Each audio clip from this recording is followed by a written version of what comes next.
kinda lost and find. Ended the game in overtime, drawing of a new design, drilling that one earth of mine. Looking to the outward, speaking roundabout words, absurd, blurred to the curb, walking along the verge. Hey everybody, what is happening? Ish, and I am back with another part of my Cleveland Browns Madden 17 ebook here. We are in the Gun Bunch tight end, and today we're going to be focusing on the play action all cross, PA all cross. We'll show you this. I'll consider this the stock way to run it, taking the running back, put him on a streak, motion him out right. I do use my running back number 2 a lot, for this. That way I'm not tiring out, my other guy for other formations. And as you see there, the way that breaks, as we, the way that the play stock is decent. It's not bad at all, really. It's a good play to run, except for you typically don't get the separation for the Y that you need because the safety will hang down there when he cuts across. So when we snap this ball, I'm normally going to be blocking on the tight end typically here, so I can roll out. I want to be able to get a roll on this, and you're gonna, like I said, you're gonna have a big window in most coverages there. Man coverage would be kind of tight. We'll get into that one later. It's one of those hit or miss. It's like, I don't know, a 50-50 sort of chance, but against most all zones, you can, if you can get outside, get a little bit of time, you're going to hit that window unless you have a Browns quarterback who just throws it into the dirt.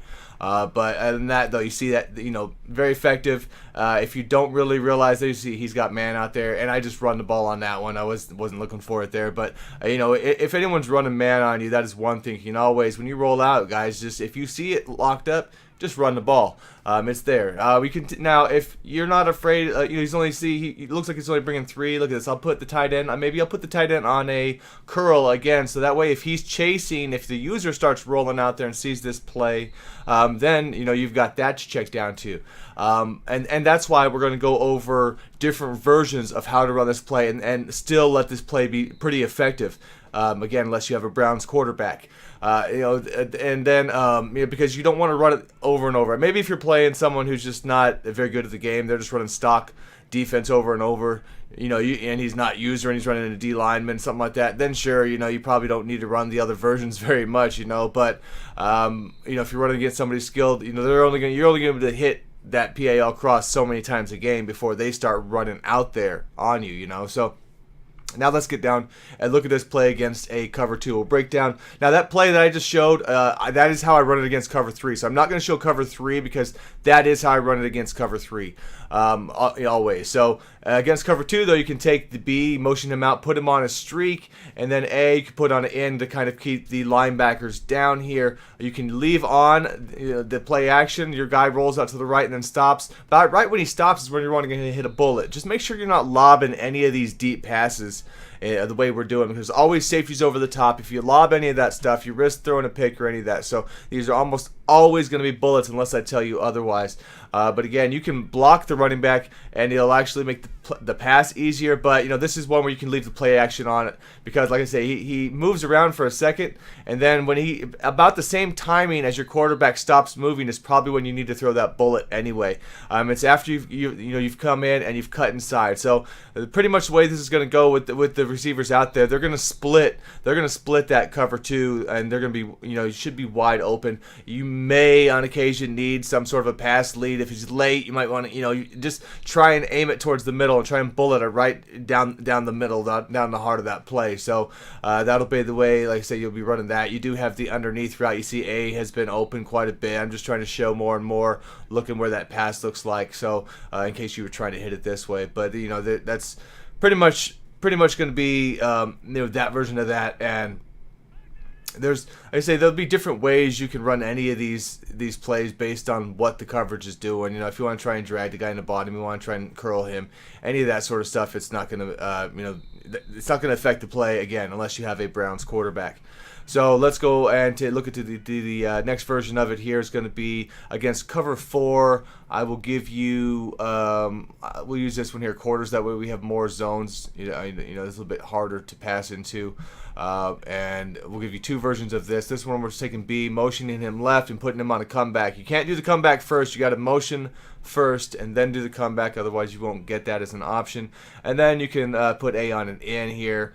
Like I say, I'm always blocking 6 for most things. You do what you want. But this play, the way it is, the way it sets up on most all cover 4s that come across, you will actually be able to hit the comeback. Not a route I used very often because it's, it have guys can break underneath it and all that, and so it's typically I've got to have a play kind of where I know I've got good separation, and then this is one of those. If you do not like that pass, or you have trouble throwing that pass, like I'm waiting until he stops, then I throw that bullet out there. He does come back a little bit. You lose some of that, but I mean, it should be pretty effective against cover 4 just to throw in, even if it's just one time or something like that. You know what I mean? This is just, we're giving you ways to stay within this formation and be able to beat different coverages. Because some people, when they get in, they'll sit in them, and some people will see it and they're like, oh my god, I can't beat cover 4 or whatever it is for whatever reason. So I want, this one here. This is real nice here. If you put I put a wheel on the running back there, and then I put a slant. And if you do that, then the tight end's wide open. Now, if you put a slant on the tight end, but you put a swing, these are all going left on the running back. You don't even need to motion him, but it'll make it to where then that cornerback will play the tight end, and then you got to check down for 5-10 yards. As you see, you can motion him left, but if you or not, it's probably better off not to motion the running back really, just because then it's not showing the sign, in case you're not running a play that has that often. So he might see that one time and remember that. But again, if you do motion him out, that tight end's going to be right out there because you have to motion him out to get the wheel to the left. So it just depends on how you want to do it. If you want to hit the tight end or you want to hit the running back out of the backfield, basically. You see how that kind of goes a couple times. Now, you can, if you don't like those, as long as the blocking doesn't kill you, you can still roll out to the right and hit Y and on that deeper, and there's a chance he'll be open out there also. So you do still have that option. You're not forced to go with here. Let's see, I'll break it out here. So I'm saying, so you can still go and try and hit him like right on the sideline. It's not going to be as big of a window in the stretch because we don't have anybody blowing the top off of it, like in the others. But that's basically at least an option for you that's going to be left. As you see, we roll out here and we start looking at the man stuff right now, and straight up you can just hit A, put A on a slant, run the play how it is. I'll block the running back on that again because I normally want to, with man coverage. I'm normally trying to be quicker, but it's up to you on that one. You can also get away with running play action, and no problem there. But the A coming across it will get open quite a bit, and it at least goes the other way. So see how I'm saying it gets good separation there. I'm just showing the whole view of it. And then again, if he's only running 3 guys, if it develops and you don't like anybody, again, we can always run in these situations. If he's bringing 4, it might be slightly different, but you'll have a slightly different look also, and you might have somebody else open whereas they weren't. There's a check down. That's another thing you can do if you're blocking the running backs in any of the man stuff, especially. Is just put a check release on the running back. So now, and when they're running on 3 guys here, it's not going to play as big a role. But if he's blocking 4 and or even 5, and your running back has to go in and engage and releases later, he'll normally be wide open if he releases later, and you're still alive and have to get the ball down to him.